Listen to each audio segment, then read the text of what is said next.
Hey guys, how's it going? Welcome back to episode 2 or part 2 of Project Ice Wave.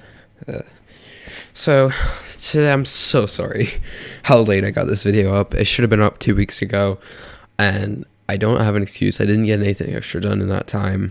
I'm so sorry. I think at the end of this video it does start looking really good. I think what I did was pretty substantial, but I still have a lot to do. So hopefully I can get this done before the end of November. Hopefully, I mean, I think I will be able to, but just hopefully. So right now, I'm spray painting the case. As you can see, there's like some drips. The spray painting job looks pretty bad. This was the first time I spray painted like 6 weeks ago. I didn't record myself spray painting it the second time, but I did, and it looks much better now. You'll be able to see that. And this, okay, we're jumping back to like 2 weeks ago now, or like 3 weeks ago. And now we're going to be painting the top bit. Yeah, painting it white. It took me absolutely forever to get that looking good, because what happened is I used paint remover on it, or paint stripper on it, and the paint stripper melted the plastic. So when I was removing it, I got all these like bumps. I put my hand down and the bumps on the glove used for traction just made a bunch of dents. It's terrible. It doesn't look great, and I mean, it looks good enough.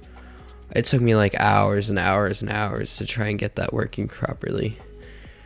I mean, not working properly, looking good.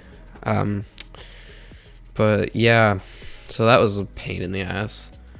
And now it looks sort of mishmash. I also decided, the original first time I painted it, I also painted the sides white. I changed the sides, so the sides are now going to be black because the sides in the front panel are black.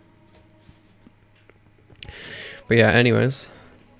So also, I don't know what to do about the power button. The power button looks kind of disgusting. It kind of, I was trying to, first time I was masking it off, I slipped with my X-Acto knife and got a scratch on it, or a few.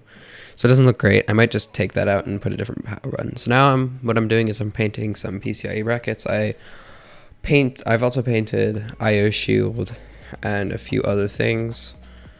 So yeah, basically now I'm just going to talk about what I expect next. So next, I need to cut out the window, make the back plate, make the SSD cover.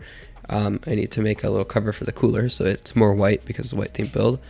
I need to sleeve the cables, and after that I'm also going to get some decals for my friend Savant PCs, and I'm going to put those on it so I can retain the logo on the power supply and the CPU cooler, and just, you know, a little bit of a couple little logos, I guess, on it. And you know, just maybe I'm going to put like the project name and that kind of stuff, just because I think it looks cool. So yeah, once I'm done with that, I have the window and everything. I will be painting the I don't know. The back of the case is kind of black, but I don't know what to do about that. I might paint something on that, but yeah, once I'm done with that, it should be done. Hopefully, I'll have that video done soon, and we'll have one last video in this build. But anyways, now I'm just going to do a little bit of putting. I'm just going to put the computer so far together in the case, and you know, just see how it's sort of going to look. The ketchup and mustard cables are terrible. I definitely need to sleeve that. But anyways, yeah, so we're nearing the end, so I'm just going to thank you guys for watching now and leave on some music while this finishes up. Goodbye, and see you next time.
far away.